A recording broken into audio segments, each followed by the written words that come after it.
Hello everyone.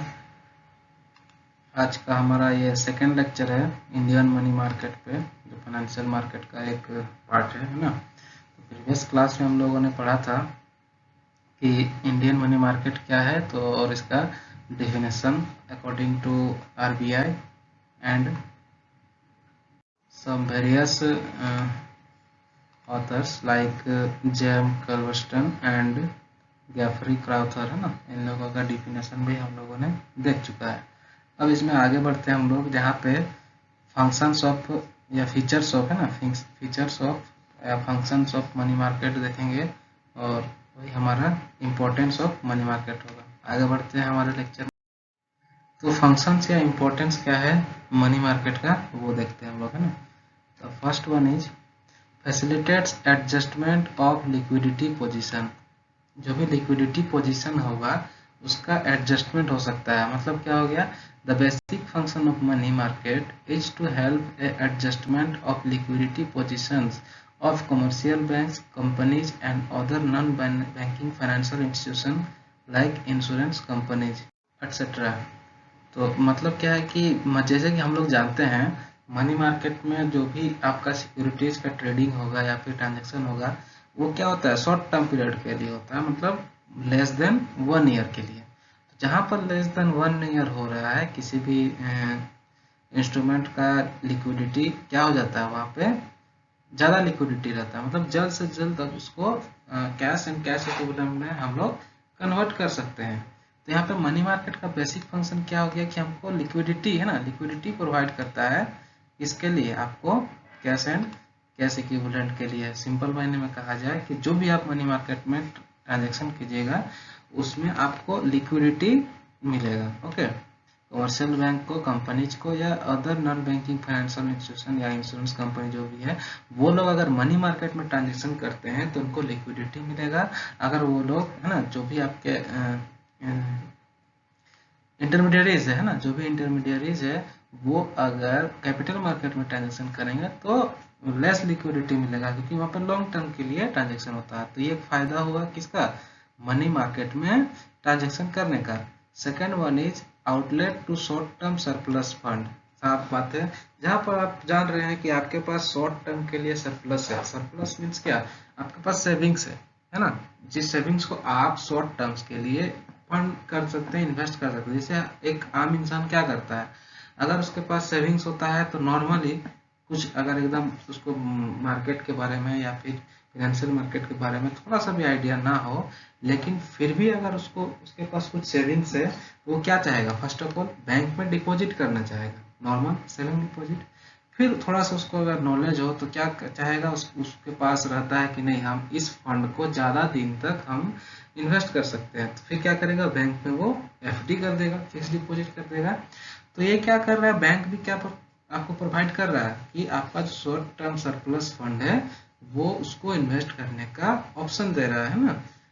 Short term surplus funds to commercial bank, companies, non banking financial institution, जितना भी investors है उनको short term के लिए सरप्लस फंड, है ना, प्रोवाइड करता है, आउटलेट, है ना। अब ये जैसे कमर्शियल बैंक के पास, कंपनीज के पास, किसी के पास भी शॉर्ट टर्म के लिए सरप्लस फंड है तो क्या कर सकती है, इन्वेस्ट कर सकती है, ट्रांजेक्ट कर सकती है मनी मार्केट में, है ना। क्योंकि एज यूजुअल हम लोग जानते हैं मनी मार्केट में जो भी ट्रांजेक्शन होगा वो लेस देन 1 ईयर के लिए होगा। थर्ड में है provision of short term funds to borrowers. समझ लीजिए सेकंड का ही ऑपोजिट है और कुछ नहीं।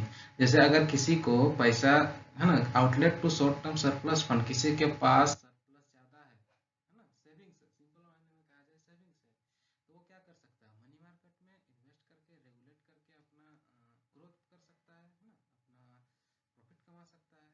ये इसी का जस्ट अपोजिट है। अगर किसी को शॉर्ट टर्म के लिए लोन चाहिए, समझ लीजिए, है ना, एकदम लिटरल लैंग्वेज में समझ लीजिए इसको, कि शॉर्ट टर्म में अगर लोन चाहिए किसी को भी, तो बोरोवर मीन्स जो उधार लेता है, सिंपल मायने में कहा जाए, है ना, तो वो क्या कर सकता है, मनी मार्केट से कर सकता है। जैसे किसको किसको मिल सकता है, बिजनेसमैन को, industrialist, traders, banks, government institution, है ना, जो भी रिकॉग्नाइज्ड इंस्टीट्यूट्स होंगे या रिकॉग्नाइज्ड बोरोवर्स होंगे उनको प्रोवाइड करता है क्या, शॉर्ट टर्म फंड्स। कौन प्रोवाइड करता है, मनी मार्केट, ठीक है।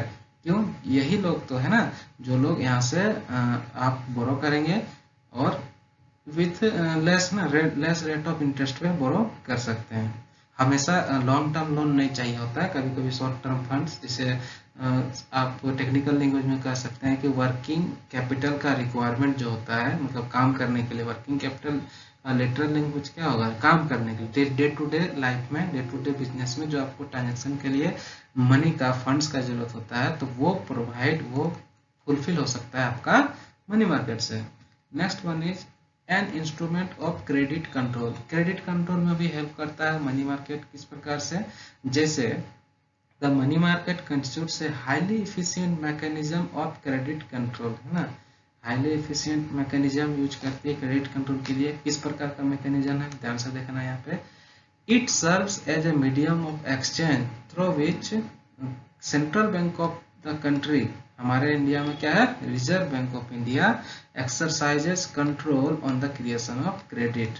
तो मनी मार्केट के ही अंदर में, है ना, आरबीआई क्या करती है, क्रेडिट कंट्रोल का काम करती है with various type of changing in different rates, है ना।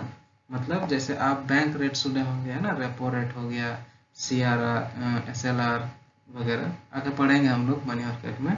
तो ये सारे रेट्स को रेगुलेट करके मनी मार्केट में क्या होता है, क्रेडिट कंट्रोल होता है with the help of RBI. ये सारा काम है ना आरबीआई का होता है।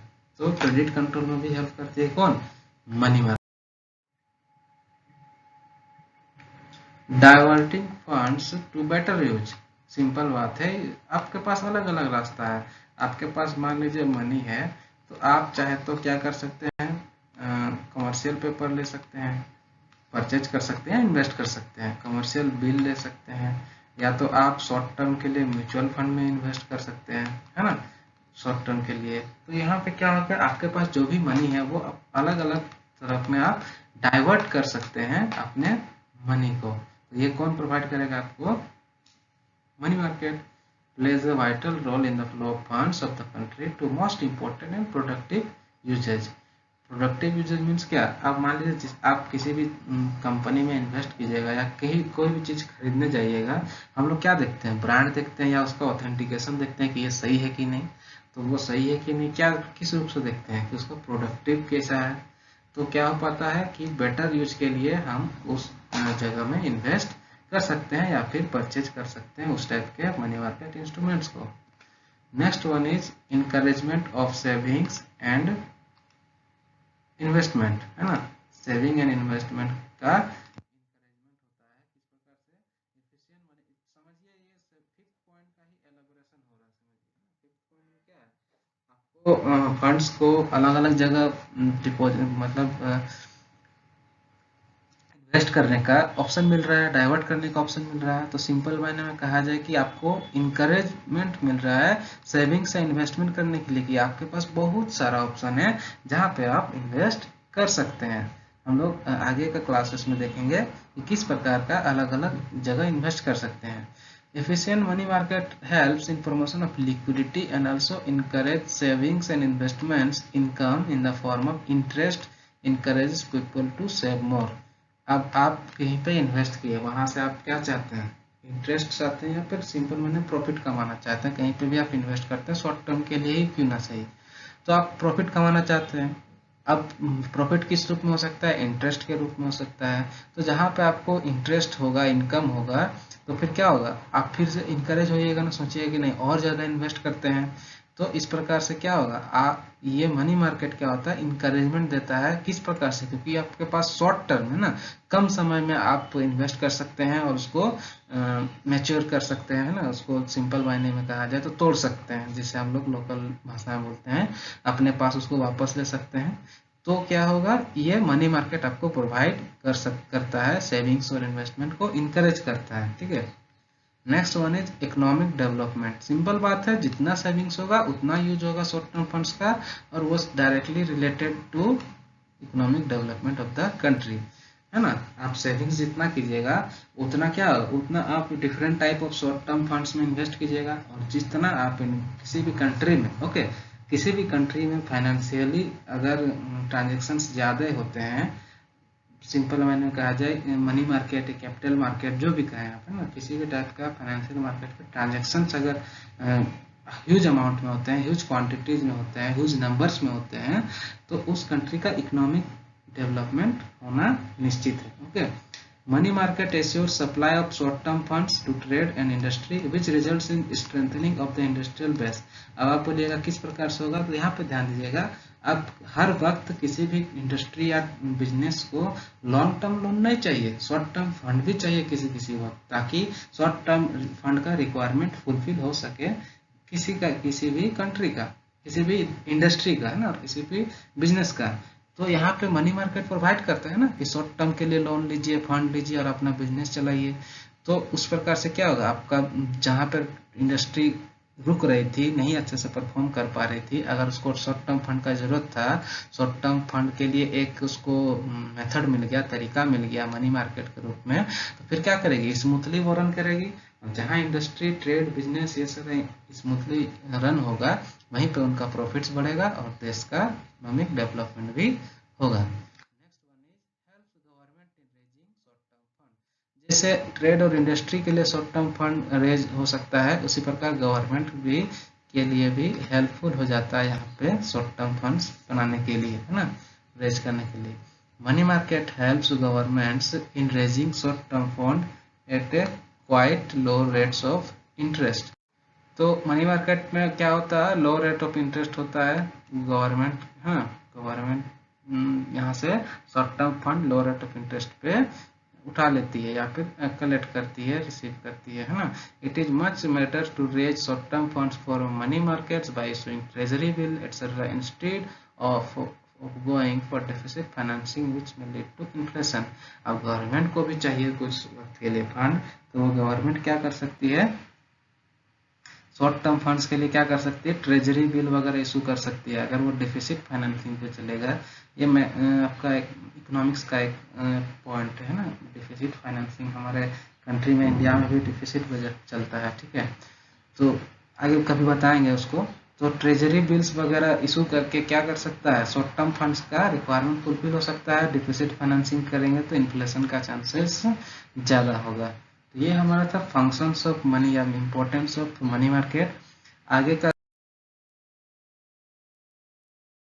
मनी मार्केट का स्ट्रक्चर क्या है, जो कि आगे हम लोग नेक्स्ट क्लास में पढ़ेंगे।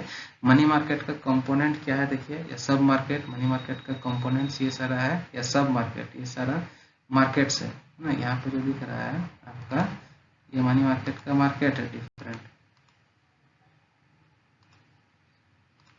ये समझिए कि मार्केट्स है, मनी मार्केट का सब मार्केट, मतलब मनी मार्केट के भी छोटे छोटे टुकड़े होते हैं मार्केट का, तो मनी मार्केट का समझिए ये सब मार्केट है। ओके, और ये इंस्टीट्यूट है जो मनी मार्केट का ट्रांजेक्शन करती है, और ये इंस्ट्रूमेंट्स है जिनका ट्रांजेक्शन मनी मार्केट में होता है। तो कंपोनेंट्स में क्या आ जाएगा, कॉल मनी मार्केट या मार्केट से है ना, treasury bill market, commercial bill market, commercial paper market, certificate of deposit, mutual fund market, repo market. Okay, उसी प्रकार के इंस्टीट्यूशन जो इनका डीलिंग करती है, commercial bank, central bank, NBFC, non banking financial companies, है ना, फिर mutual funds, development financial institutions. और इंस्ट्रूमेंट क्या हो गया, कुछ नहीं है, जिनका ट्रांजेक्शन जिस मार्केट में होगा वो वही होगा। सिंपल होने कहा जाए, आप आलू खरीदने जिधर जाइएगा वो आलू का मार्केट हो जाएगा, मछली खरीदने जाए तो मछली बाजार हो जाएगा। वही प्रकार जहाँ कॉल मनी का ट्रांजेक्शन होगा वो कॉल मनी मार्केट होगा, ठीक है। तो ये आपका मार्केट का स्ट्रक्चर है मनी मार्केट का, कि इसमें क्या कंपोनेंट्स होते हैं, या सब मार्केट कहिए आप उसको, और क्या क्या इंस्टीट्यूशंस होते हैं जो डीलिंग करते हैं, इसमें पार्टिसिपेट्स कर सकते हैं आप लोग, और इंस्ट्रूमेंट्स क्या क्या है जिनका डीलिंग इन मार्केट में होता है। नेक्स्ट क्लास में हम लोग आगे डिस्कस करेंगे कि क्या क्या कंपोनेंट्स है ना। पहले कंपोनेंट्स देखेंगे, कॉल मनी मार्केट से शुरू करेंगे। आज के लिए इतना ही, थैंक यू।